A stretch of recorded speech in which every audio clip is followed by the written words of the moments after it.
نبی کے صحابہ کے راستے پہ چل کے دلوں کا سکون ہم نے حاصل کیا ہے. نبی کے صحابہ کے راستے پہ چل کے دلوں کا سکون ہم نے حاصل کیا ہے.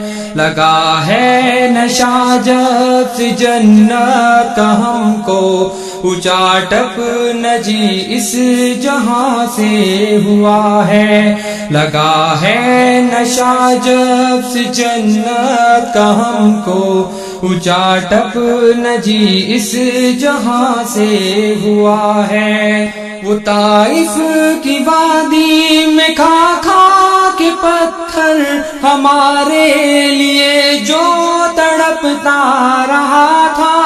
وہ طائف کی وادی میں کھا کھا کے پتھر ہمارے لیے جو تڑپتا رہا تھا.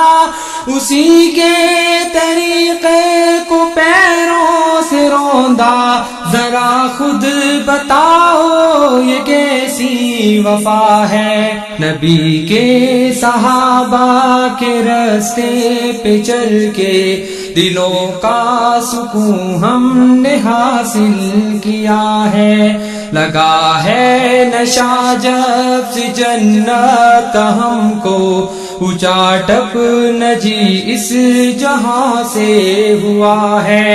یہ وہ موت ہے دوستو جس کی خاطر نبی نے بھی مانگی تھی رب سے دعائیں. یہ وہ موت ہے دوستو جس کی خاطر نبی نے بھی مانگی تھی رب سے دعائیں. کٹایا ہے اس راہ میں جس نے سر کو خدا کی قسم وہ امر ہو گیا ہے. نبی کے صحابہ کے راستے پہ چل کے دلوں کا سکون ہم نے حاصل کیا ہے. لگا ہے نشہ جب سے جنت کا ہم کو اونچا ٹپ نجی اس جہاں سے ہوا ہے. سنو احد کے پار سے یہ صدائے انس بن نضر کی تمہیں کہہ رہی ہے. سنو احد کے پار سے یہ صدائے انس بن نضر. الحمدللہ نحمده ونستعینه ونستغفره ونؤمن به ونتوکل علیہ ونعوذ باللہ من شرور انفسنا ومن سیئات اعمالنا. من يهده الله فلا مضل له ومن يضلل فلا هادي له واشهد ان لا اله الا الله وحده لا شريك له واشهد ان محمدا عبده ورسوله.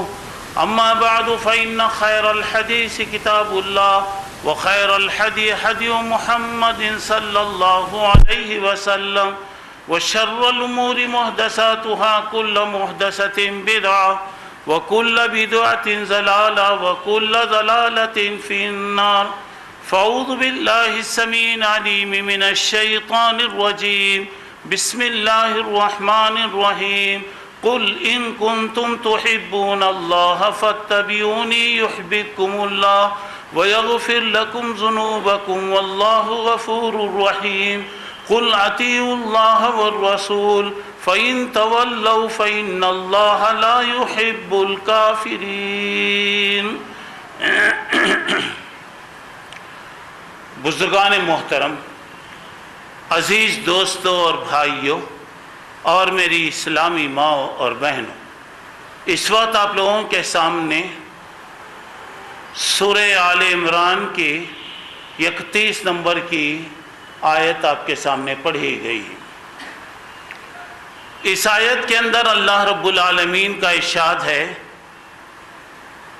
آپ کہہ دیجئے کہ اگر تم چاہتے ہیں کہ اللہ تعالیٰ تم سے محبت کرے تو تم میری پیروی کرو اللہ تعالیٰ تم سے محبت کرے گا اور اللہ تمہارے گناہوں کو معاف کرے گا، بے شک وہ معاف کرنے والا، بہت زیادہ معاف کرنے والا اور بہت زیادہ رحم کرنے والا ہے۔ آپ یہ بھی کہہ دو کہ تم اللہ کی فرما برداری کرو، اللہ کے رسول کی فرما برداری کرو۔ اگر تم اللہ اس کے رسول کی اطاعت اور فرما برداری کرنے سے منہ موڑ لوگے تو یہ بات یاد رکھو کہ اللہ تبارک و تعالیٰ کافروں کو پسند نہیں کرتا۔ یہ سورہ آل عمران کی 31-32 نمبر کی یہ آیتیں ہیں۔ محترم حضرات، محبت کسے کہتے ہیں؟ محبت کیا تقاضے کرتی ہے؟ اور اللہ کے رسول سے محبت کا مطلب کیا ہے؟ مختصر یہ کہ ہمارے دل میں اللہ کے رسول صلی اللہ علیہ وسلم کی محبت ہو، ہمارا دل آپ کے لیے مائل ہو جائے۔ محبت کے آج دنیا میں جو بھی دعوے ہیں آپ لوگ اپنی آنکھوں سے دیکھتے ہیں، یہ جو مہینہ گزر رہا ہے اس میں محبت کرنے والے لوگوں نے کن کن طریقوں سے محبت کا ثبوت دینے کی کوشش کیا۔ کیا واقعی معنی میں یہ محبت ہے؟ کیا اسی کو محبت کہا جاتا ہے کہ آپ نبی کے نام پر ظاہری اعتبار سے آپ جشن منائیں، چراغاں کریں، جلوس کریں اور ہر جگہ محبت رسول کے دعوے کریں؟ کیا واقعی یہی محبت ہے؟ اسی کو محبت کہا جاتا ہے یا محبت اور کوئی چیز ہے جس کے بارے میں انشاءاللہ کچھ مثالیں دے کر میں آپ لوگوں کے سامنے بتاؤں گا۔ اب آپ فیصلہ کیجئے کہ واقعی معنی میں محبت وہ ہے جو آج کی جا رہی ہے یا حقیقت میں محبت ہم سے کیا تقاضا کرتی ہے۔ محترم حضرات، نبی کریم صلی اللہ علیہ وسلم کی اطاعت اور فرمانبرداری کے تعلق سے قرآن مجید میں بہت سے مقامات پر اللہ نے اشارہ کیا ہے، اور سورہ نساء میں اللہ تعالیٰ نے فرمایا کہ جو آدمی اللہ کے رسول صلی اللہ علیہ وسلم کی فرمانبرداری کرے گا وہی اللہ کی فرمانبرداری کرے گا۔ من اطاع الرسول فقد اطاع اللہ، اللہ کے رسول کی فرمانبرداری اللہ کی فرمانبرداری، اللہ کے رسول کی اطاعت اللہ کی اطاعت، اللہ کے رسول کی محبت گویا اللہ کی محبت۔ اب یہاں میں دونوں میں آپ فرق نہیں کر سکتے۔ اب یہاں پہ محبت کسے کہتے ہیں؟ اب ذرا دیکھیے، اللہ کے نبی صلی اللہ علیہ وسلم ہمارے پاس پوری دنیا میں کائنات میں سب سے زیادہ محبوب ہونا چاہیے۔ آپ کی باتوں کو، آپ کی سنتوں کو، آپ کی جو پیش کی ہوئی چیزیں ہیں اس کو اختیار کرنا ہے۔ اللہ کے رسول صلی اللہ علیہ وسلم نے فرمایا لا یؤمن احدکم حتی اکون احب الیہ من والدہ وولدہ والناس اجمعین۔ اس وقت تک کوئی آدمی مومن نہیں ہو سکتا جب تک کہ میں اس کے پاس، اس کے ماں، اس کے باپ، اس کے رشتہ دار اور اس تمام لوگوں سے زیادہ میں محبوب نہ ہوں۔ اور ایک جگہ اللہ کے نبی نے فرمایا صلی اللہ علیہ وسلم لا یؤمن احدکم حتی یکون ہواہ تبعا لما جئت بہ۔ اس وقت تک کوئی مسلمان نہیں ہو سکتا جب تک کہ اپنی خواہش کو میری لائی ہوئی شریعت کے آگے ختم نہ کر دے۔ اب محبت کے بارے میں دیکھیے، ایک مرتبہ حضرت عمر رضی اللہ تعالیٰ عنہ اللہ کے نبی صلی اللہ علیہ وسلم کے ساتھ چل رہے تھے، دونوں کا ہاتھ ایسا ملا ہوا تھا، دونوں کا ہاتھ ملا ہوا تھا۔ اس وقت حضرت عمر نے فرمایا رضی اللہ عنہ، اے اللہ کے نبی، میں اپنے گھر والوں سے، ماں باپ سے، رشتہ داروں سے، دوستوں سے، دنیا کی تمام چیزوں سے سب سے زیادہ میں آپ سے چاہتا ہوں، سب سے زیادہ میں آپ کو پسند کرتا ہوں۔ غور کیجئے، مال دولت ساری کی ساری چیزیں آ گئی ہوں۔ اللہ کے نبی نے فرمایا عمر ابھی تیرا ایمان انکمپلیٹ ہے، مکمل نہیں ہے۔ یہاں بتا رہے میں خاندان سے، ماں باپ سے، دوستوں سے، رشتہ داروں سے، دنیا کی تمام چیزوں سے میں آپ کو زیادہ پسند کرتا ہوں. کہا کہ عمر ابھی تمہارا ایمان ادھورا. اللہ کے نبی صلی اللہ علیہ وسلم نے فرمایا کہ اے عمر، جب تک تم مجھے اپنی جان سے زیادہ پیارا نہیں سمجھو گے تم مومن نہیں ہو سکتے. فوری حضرت عمر رضی اللہ عنہ نے جواب دیتے ہوئے کہا، کیا فرمایا؟ سنیے، میں اپنے مال سے، دولت سے، ماں باپ سے، رشتہ دار سے، خاندان سے، پوری دنیا سے، یہاں تک کہ میں اپنی جان سے بھی زیادہ آپ سے پیار کرتا ہوں، آپ سے محبت کرتا ہوں. اس وقت اللہ کے نبی نے فرمایا صلی اللہ علیہ وسلم، الآن یا عمر، اے عمر اب تمہارا ایمان مکمل ہوا. اب تمہارا، یعنی ہمارے پاس اللہ کے نبی جان سے زیادہ، ہماری اپنی جان سے زیادہ جب تک آپ پیارے نہیں ہوں گے اس وقت تک کوئی مومن نہیں ہو سکتا. محبت کے تعلق سے حضرت سفیان ثوری رحمۃ اللہ علیہ بہت بڑے محدث تھے، بہت بڑے عالم تھے. انہوں نے کہا محبت کسے کہتے ہیں؟ المحبت فی اتباع رسول اللہ صلی اللہ علیہ وسلم. محبت کیا ہے؟ اللہ کے رسول کے حکم کے ماننے میں، اللہ کے رسول کی فرما برداری کرنا ہی گویا یہ محبت ہے. جہاں پہ اللہ کے رسول کے حکم کے بارے میں جب تک آپ کے حکم کو نہیں مانیں گے، جب تک آپ کے طریقے کو نہیں اختیار کریں گے، جب تک آپ کی اتباع اور فرما برداری نہیں کریں گے اس وقت تک کوئی مومن نہیں ہو سکتا. اب ذرا غور کر کے دیکھیے، آج جو محبت کے دعوے کیے جاتے ہیں، واقعی کیا اللہ کے نبی کا ہر حکم ہمارے پاس ایسا ہی ہے؟ دل و جان سے زیادہ ہم اللہ کے رسول کی باتوں کو ہم مانتے ہیں. سوال پیدا ہوتا ہے، اگر ہم اللہ کے رسول سے محبت کریں گے فائدہ کیا ہوگا؟ کیا فائدہ ہوگا؟ سنیے، اللہ کے رسول سے محبت کرنے کا فائدہ یہ ہوتا ہے اللہ ہمارے گناہوں کو معاف کر دے گا، اللہ ہمارے غلطیوں کو معاف کرے گا. جیسے کہ سورہ آل عمران کی ابھی جو آیت میں نے پڑھا اس کے اندر بتایا کہ یغفر لکم ذنوبکم، اللہ تعالیٰ تمہاری غلطیوں کو معاف کر دے گا، اللہ تعالیٰ تمہارے گناہوں کو بخش دے گا. تیسرا فائدہ اللہ کے رسول سے محبت کا تیسرا فائدہ یہ ہوگا، ایمان بڑھے گا، ایمان میں لذت پیدا ہوگی اور آدمی اس کے مقابلے میں دنیا میں کسی بھی چیز کو پسند نہیں کرے گا، کسی بھی چیز کی ترجیح نہیں دے گا. ہر معاملے میں کوئی بھی کام ہے اللہ کا حکم کیا ہے، اللہ کے نبی کا حکم کیا ہے، اللہ نے کیا کہا، اللہ کے رسول نے کیا کہا.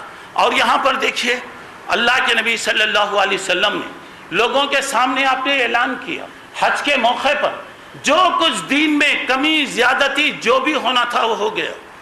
بتایا الیوم اکملت لکم دینکم واتممت علیکم نعمتی ورضیت لکم الاسلام دینا. اللہ آج اسلام کو مکمل کر دیا. آپ کی زندگی میں جو کچھ ہونا ہے وہ ہو گیا، نہ اس میں تھوڑا برابر کمی ہو سکتی نہ تھوڑا برابر اس کے اندر اضافہ ہو سکتا. اور اللہ کے رسول صلی اللہ علیہ وسلم نے حج کے موقع پر 1,44,000 سے زیادہ آدمیوں کے سامنے آپ نے فرمایا مجھے جن باتوں کا اللہ نے حکم دیا میں پہنچایا یا نہیں پہنچایا؟ لوگوں نے کہا کہ اللہ کے نبی آپ نے پہنچا دیا، آپ نے ساری باتوں کو پہنچا دیا. اللہ کے رسول اپنی انگلی کو اوپر اٹھائے اور کہا کہ اللہ آج یہ لوگ کہہ رہے ہیں جو باتیں تو نے مجھے حکم دیا وہ ساری باتیں میں نے پیش کر دیا، اللہ تو گواہ رہنا، ایسا نہ ہو کہ کل آنے کے بعد لوگ انکار کر دیں اور یہ کہیں کہ ہمارے پاس کوئی بات نہیں آئی. دوسری بات، ساری دنیا میں اللہ سے ڈرنے والے، سب سے زیادہ اللہ سے ڈرنے والے اللہ کے نبی صلی اللہ علیہ وسلم تھے.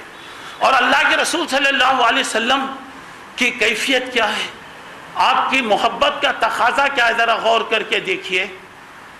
اللہ کے رسول صلی اللہ علیہ وسلم ایک مرتبہ نظر نہیں آئے، دن بھر آپ نظر نہیں آئے.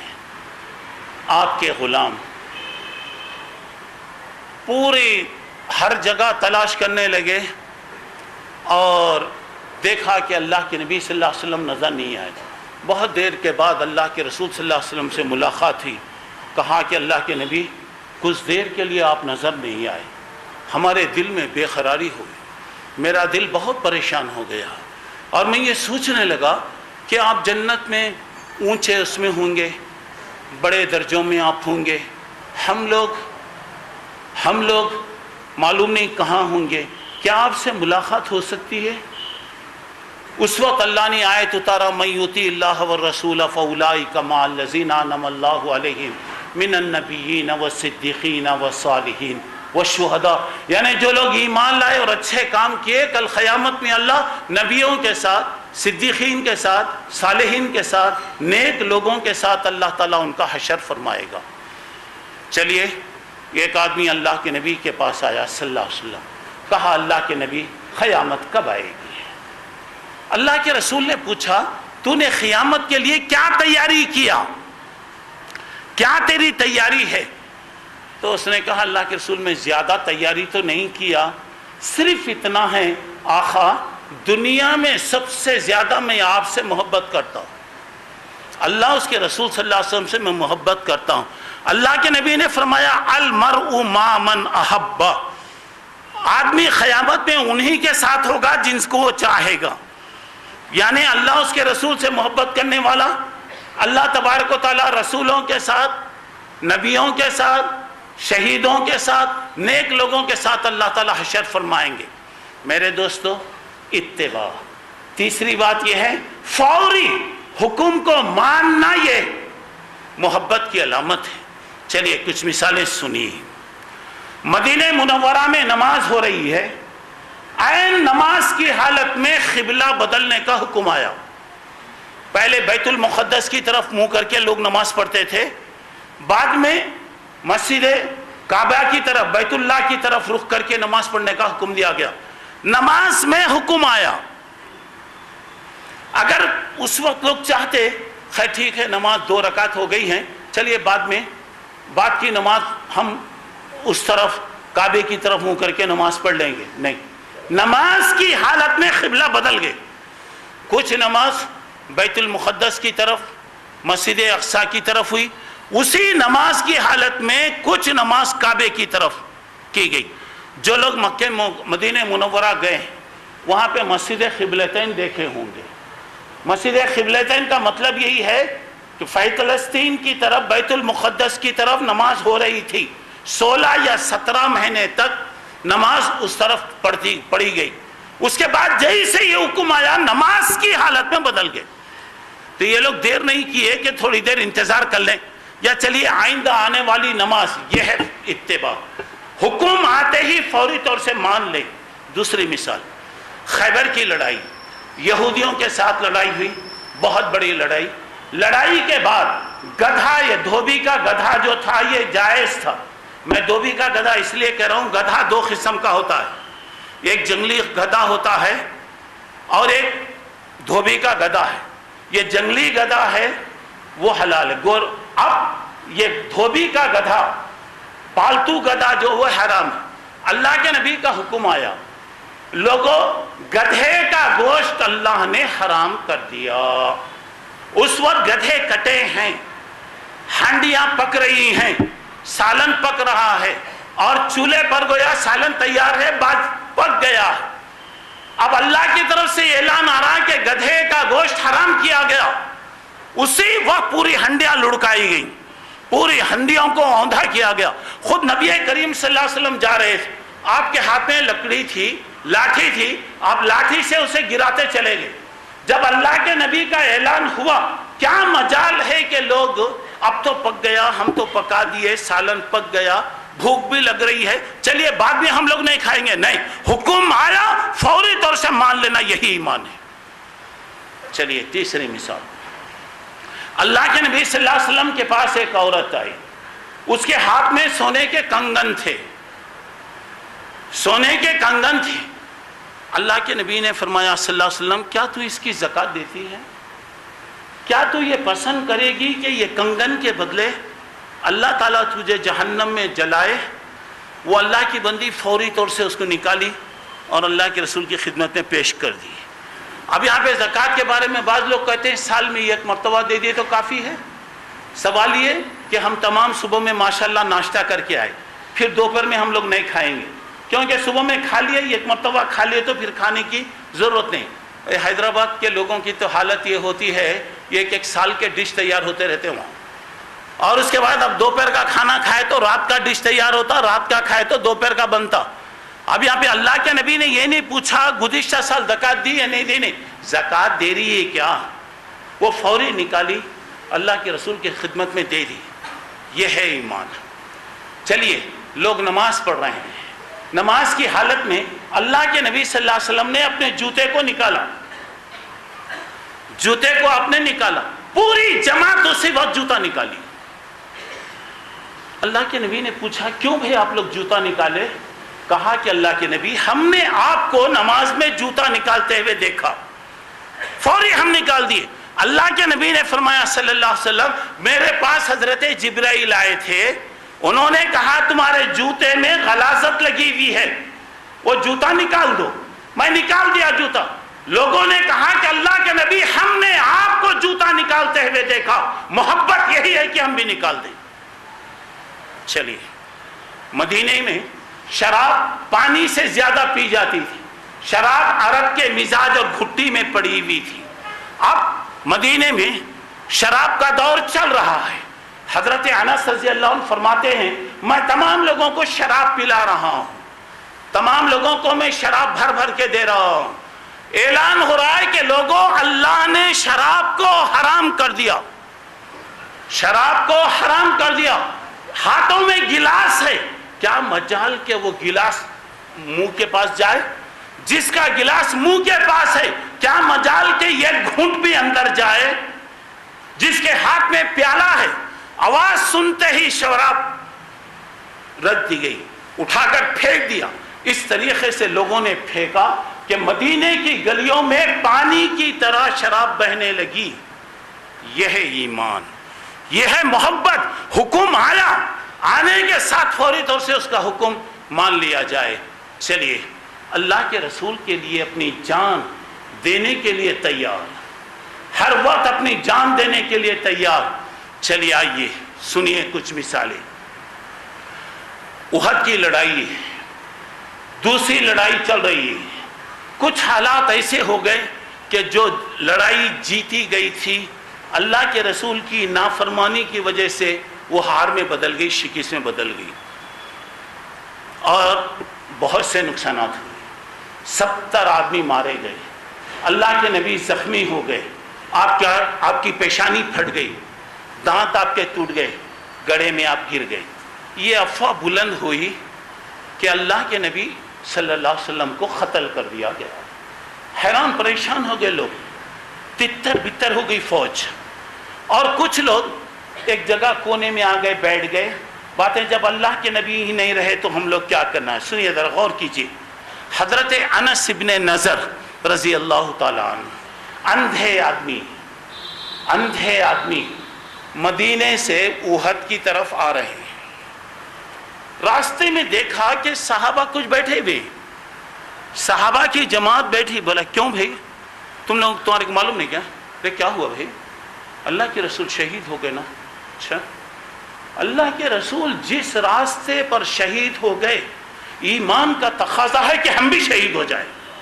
ہم رہ کر کیا کرنا ہے؟ کیوں آپ لگا بیٹھے؟ چلیے میدان جنگ میں آ رہے ہیں، وہ نابینا آدمی ہیں، آ رہے ہیں. کسی نے پوچھا کہاں جا رہے ہو؟ بولا کہ میں میدان جنگ میں جا رہا ہوں. تم تو معذور ہیں، تمہیں کیسا معلوم کہ میدان کہاں ہے؟ کہاں تمہیں جانا ہے؟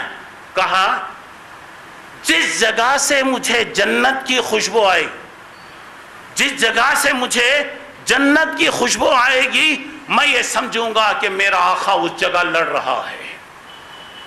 گئے میدان جنگ میں، گئے.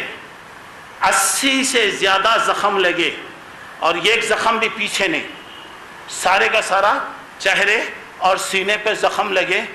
جب وہ انتقال کر گئے، کوئی ان کو پہچان نہیں سکا کہ یہ کس کی لاش ہے، کس کی لاش ہے. بعد میں ان کی انگلی وغیرہ پہ کچھ نشان تھا، اس کے ذریعے سے لوگوں نے پہچانا کہ یہ انس ابن نضر کی لاش ہے. ذرا محبت کا دیکھیے، جس جگہ سے مجھے جنت کی خوشبو آئے گی، میں سمجھوں گا کہ میرا آقا وہ جگہ لڑ رہا ہے۔ چلیے آئیے، ایک عورت آ رہی ہے، اسے بتایا گیا کہ دیکھو تمہارے شوہر کو لوگوں نے شہید کر دیا۔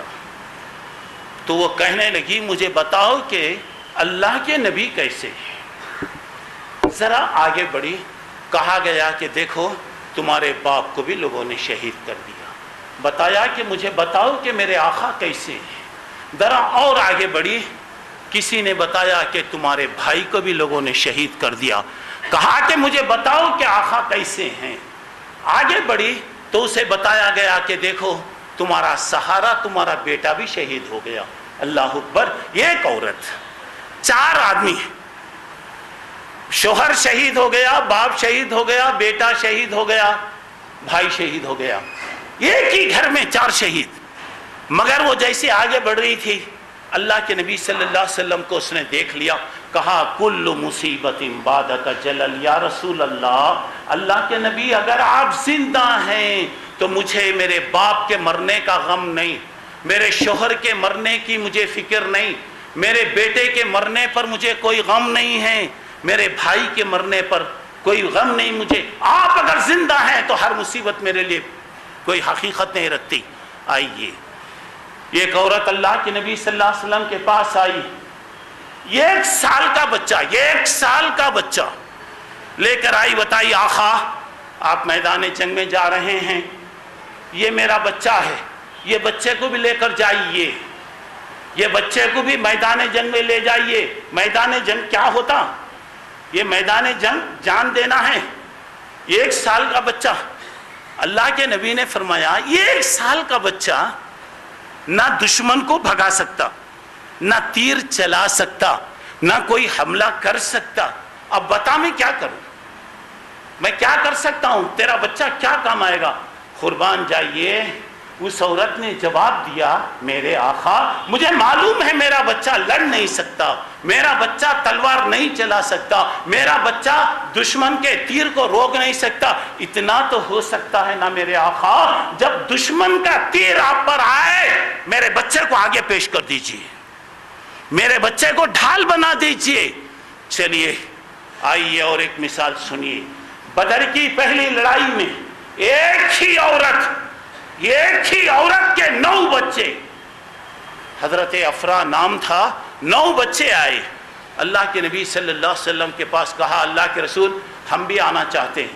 اللہ کے رسول نے بعض بچوں کو قبول کر لیا جو بڑے تھے، جو چھوٹے بچے تھے ان سے کہا بیٹا واپس جاؤ، آئندہ کبھی اگر ضرورت پڑے گی تو اس وقت دیکھا جائے گا۔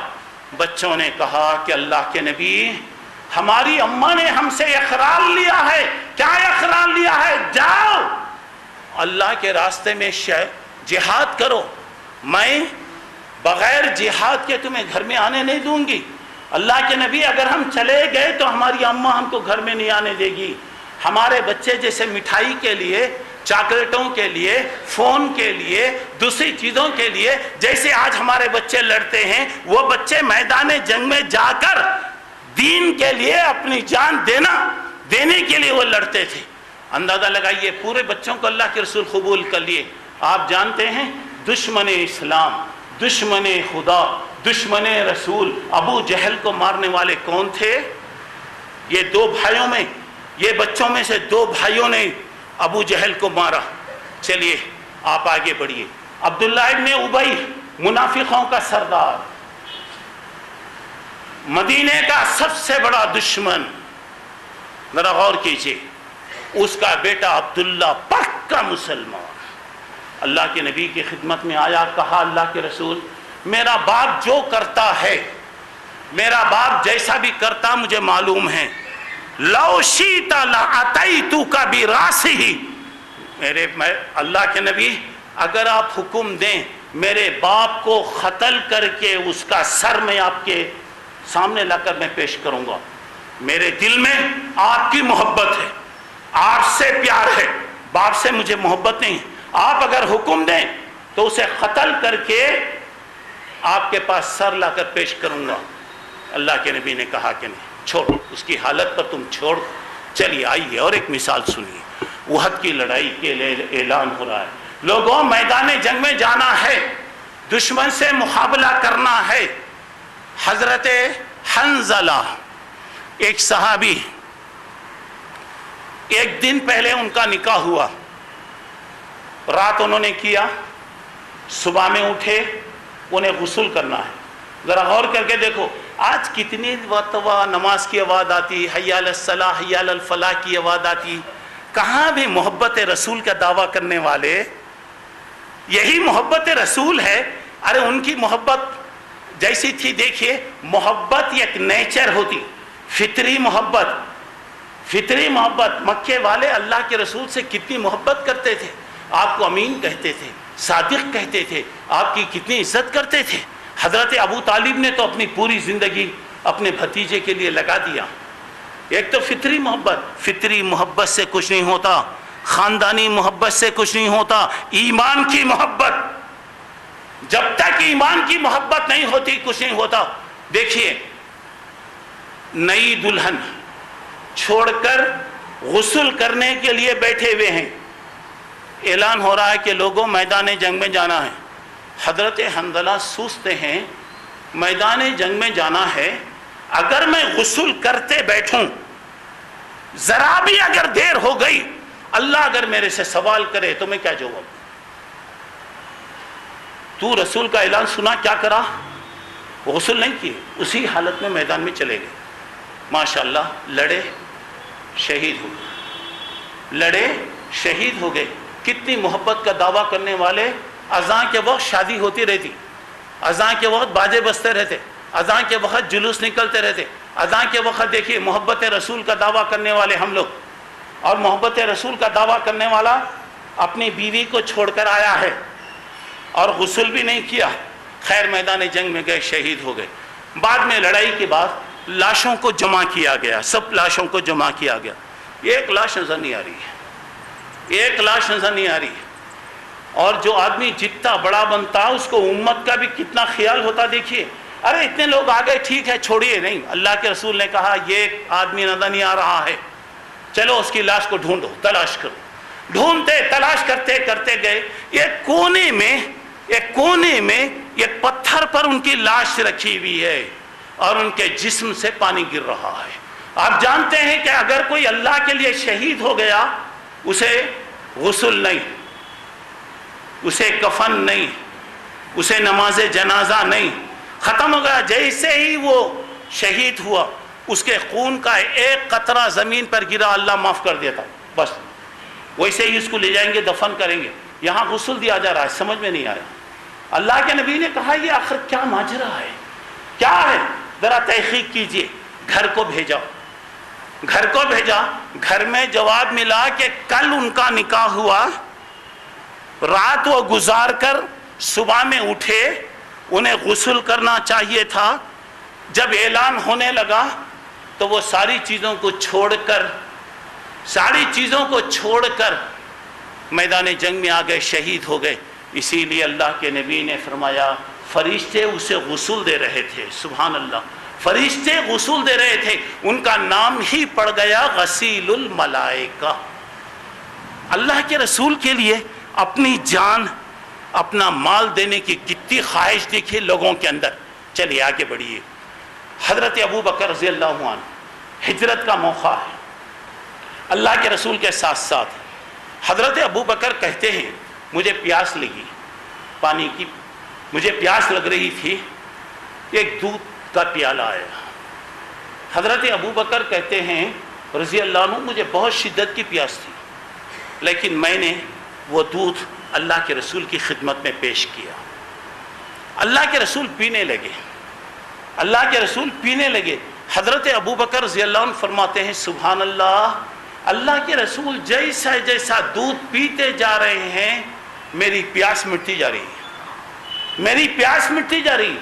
اللہ کے نبی جب دودھ پی لیے تو دیکھا الحمدللہ، میں نے کہا اللہ کے رسول میں بالکل سیر ہو گیا۔ یعنی دیکھیے اپنی جان کی فکر نہیں، اللہ کے رسول کو تکلیف نہ ہو۔ اللہ کے رسول پی رہے ہیں تو بتا رہے ہیں کہ الحمدللہ میں سیراب ہو گیا، مجھے بھوک مر گئی۔ چلیے آئیے، فتح مکہ کا موقع ہے، ابو بکر کے والد حضرت ابو قحافہ رضی اللہ عنہ بہت عمر کے آدمی تھے. حضرت ابو بکر ان کو گود میں لے کر اللہ کے رسول کے پاس آئے. چل نہیں سکتے تھے. اللہ کے رسول جب آگے دیکھے فوری کھڑے ہو گئے اور گئے ان کو اپنے ہاتھ میں لے لیے, سینے سے لگا لیے. کہا ابو بکر تم نے بہت غلطی کیا. ابو بکر بڑے آدمی کو یہاں لانے کی کیا ضرورت تھی. ابو بکر اگر تم مجھے کہتے میں آ جاتا, میں ان کے پاس آ جاتا. ذرا غور کیجئے, میں جو بات بتا رہا ہوں سنیے. حضرت ابو بکر رونے لگے. بہت رونا شروع کیے. لوگوں کو سمجھ میں آیا شاید باپ بڑی عمر میں اللہ ہدایت دیا, اگر باپ جہنم میں چلے جاتا, شاید یہ سوچ کر ابو بکر رو رہے ہوں گے. اللہ اکبر. لوگوں نے پوچھا کہ ابو بکر رضی اللہ عنہ رونے کی وجہ کیا ہے. ابو بکر ابا مسلمان ہو گئے بول کے خوشی میں رو رہے ہیں. بولا کہ نہیں, بات ایسی ہے, مجھے وہ منظر یاد آ گیا جب ابو طالب کا انتقال ہو رہا تھا. اللہ کے نبی ابو طالب کے پاس بیٹھے ہوئے تھے, سمجھا رہے تھے. حضرت ابو طالب نہیں مانے. میں یہ سوچ رہا ہوں اگر اللہ کے نبی کے چچا ابو طالب مسلمان ہو جاتے, اللہ اکبر, اللہ کے رسول کو کتنی خوشی ہوتی. اللہ کے رسول گویا اپنے باپ کے ایمان کی خوشی نہیں ہے, بتایا کہ اللہ کے نبی نے جو کوشش کیا, اپنے چچا کے لیے جو محنت کیے, اگر وہ مسلمان ہو جاتے تو اللہ کے نبی کو کتنے خوشی ہوتی. چلیے آگے بڑھیے. ہجرت کر کے جا رہے ہیں. مکے میں اعلان ہوا ابو بکر اور اللہ کے نبی صلی اللہ علیہ وسلم کو جو زندہ یا مردہ لائے گا اسے 100 اونٹ دیے جائیں گے. پورا مکہ تلاش کر رہا ہے. سراخہ بن مالک گھوڑے پر آ رہا ہے, 200 اونٹ, گھوڑا بھگاتے ہوئے آ رہا ہے. سامنے اللہ کے نبی اور حضرت ابو بکر دونوں جا رہے ہیں. دیکھا کہ بہت اچھا موقع ہے. حضرت ابو بکر کبھی پیچھے دیکھتے, سامنے دیکھتے, سیدھے طرف دیکھتے, بائیں طرف. حضرت ابو بکر رضی اللہ عنہ کو اپنی فکر نہیں تھی. فکر یہ تھی کہیں میرے آقا کو کہیں مارنا لگ جائے, کوئی دشمن آپ پر حملہ نہ کر دے. سراخہ جب آ رہا ہے حضرت ابو بکر رونے لگ گئے, اور روئے بھی تو اتنا رونے لگ گئے. اللہ کے نبی نے کہا صدیق کیا ہو گیا تجھے, کیوں رو رہے تم؟ بولا کہ اللہ کے نبی دشمن آ رہا ہے, اللہ کے رسول قریب پہنچ گیا, ایسا نہ ہو کہ کہیں دشمن ہم پر حملہ کر دے. اللہ کے نبی نے کیا پیارا جواب دیا. ابو بکر تیرا کیا خیال ہے ابو بکر, جب 2 ہم ہیں تو تیسرا اللہ ہمارے ساتھ ہے. ان اللہ معنا, اللہ ہمارے ساتھ. لا تحزن ان اللہ معنا, ڈرنے کی ضرورت نہیں, اللہ ہمارے ساتھ ہے. اس وقت اللہ کے نبی نے دعا کیا. مسند احمد میں دعا لکھی ہوئی ہے, اللہم اکفنا بما شئت. اللہ وہ آ رہا ہے, جس طریقے سے تو ہماری حفاظت کرنا ہے حفاظت فرما. چلیے. سراخہ کئی بار کوشش کیا, گھوڑے کے پیر زمین میں دھس گئے. آخر میں آواز دے کر کہا کہ میں آپ لوگوں کو کچھ نہیں کرتا, میں آ رہا ہوں, ذرا ٹھہریے. وہ آیا. میں آیا تھا اس خیال سے کہ میں آپ کو لے جاؤں گا, پکڑوں گا, 200 اونٹ مجھے ملیں گے, لیکن میں ہار گیا, میں کچھ نہیں کر سکتا. اب میں جا رہا ہوں, ہو سکتا ہے اگر کوئی مسلمان اگر مل گیا, کوئی اگر پوچھا کچھ بھی, اگر میں کیا کروں, ایک امن کی چٹھی دیجئے دشمن کے لیے.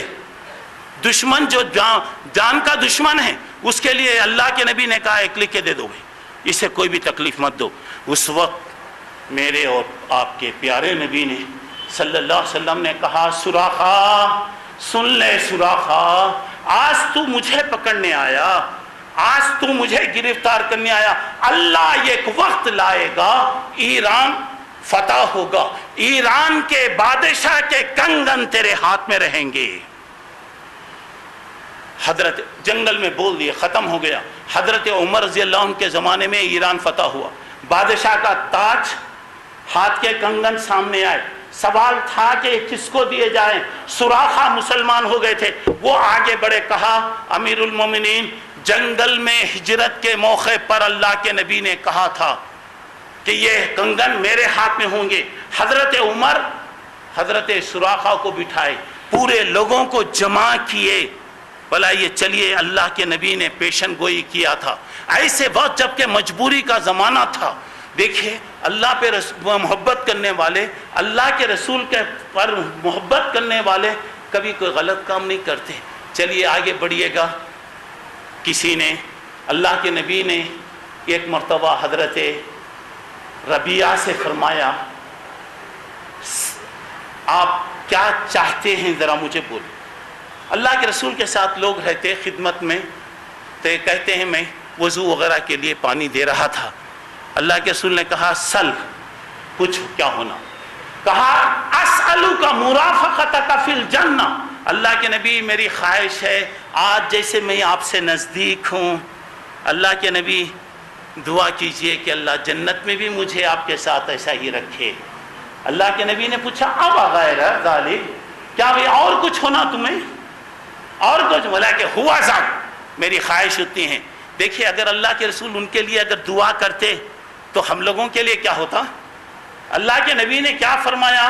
دیکھو اگر تم یہ چاہتے ہیں کہ جنت میں تم میرے قریب رہو، زیادہ سے زیادہ نوافل کا اہتمام کرو، نفل نمازیں پڑھو، یعنی فرض چھوڑ دو نفل پڑھو، یہ مطلب نہیں ہے، زیادہ سے زیادہ نوافل کا اہتمام کرو۔ جتنا زیادہ تم نوافل کا اہتمام کریں گے اللہ جنت میں تمہیں میرے ساتھ رکھے گا۔ وحد کی لڑائی خطرناک چل رہی، چاروں طرف سے تیر آ رہے ہیں، اللہ کے نبی پہ تیر برسائے جا رہے ہیں۔ دیکھیے حضرت ابو طلحہ رضی اللہ عنہ 11 آدمیوں کے ساتھ، اللہ کے نبی نے کہا کون میرے اوپر جان دے گا؟ حضرت ابو طلحہ 11 آدمیوں کے ساتھ آئے، سامنے آ کے ٹھہر گئے۔ حضرت زیاد ابن سکن 5 آدمیوں کے ساتھ اللہ کے رسول کے سامنے آ کر ٹھہر گئے۔ اللہ کے نبی نے پوچھا جانتے ہیں یہاں پہ آنے کا مطلب کیا ہے؟ ہاں خواہ ہم جانتے ہیں، آپ کی حفاظت میں جان دینا ہے، ہم تیار ہیں۔ حضرت ابو طلحہ آگے ٹھہر گئے، ہر آنے والے تیر کا آگے بڑھ کے مقابلہ کرتے، دونوں ہاتھ آپ کے شل ہو گئے، 10 آدمی شہید ہو گئے۔ زیاد ابن سکن جو 5 آدمیوں کو لے کر آگے بڑھے، 5 کے 5 شہید ہو گئے۔ مرد تو مرد، عورتوں میں حضرت ام عمارہ رضی اللہ عنہا لوگوں کو پانی پلا رہی تھی، زخمیوں کو پانی پلا رہی، عورتیں پانی پلاتی، مرہم پٹی کیا کرتی۔ انہوں نے دیکھا اتنا خطرناک ہے، اللہ کے نبی پہ چاروں طرف سے تیر برسا رہے ہیں، میں صرف پانی پلاؤں؟ چھوڑیں، سامنے آ کے ٹھہر گئی۔ ہر آنے والے تیر کا آگے بڑھ کر اپنے ہاتھوں پر لیتی، اپنے سینے پر ہر تیر کو لیتی، آخر میں حضرت ام عمارہ نیچے گر گئی۔ اللہ کے نبی نے کہا ذرا ان کو قریب لاؤ۔ جب ان کو قریب لایا گیا، سوچو سر سے لے کر پیر تک چھنی پورا خون میں نہایا ہوا ہے۔ اللہ کے نبی نے پوچھا بتاؤ تمہاری خواہش کیا ہے، تم کیا چاہتی ہو؟ انہوں نے کہا کہ اللہ کے نبی میری تمنا ہے آج جیسے میں آپ سے بالکل قریب ہوں، آپ سے نزدیک ہوں، دعا کیجئے کہ اللہ جنت میں مجھے آپ کے ساتھ ایسا ہی رکھے۔ اللہ کے نبی نے فوری اپنے ہونٹوں کو حرکت کیا۔ حضرت ام عمارہ کہنے لگی مجھے سمجھ میں آ گیا کہ میرا آقا میرے حق میں دعا کر رہا ہے۔ یہ ہے محبت کی مثال، یہ ہے مال دینے کی مثال۔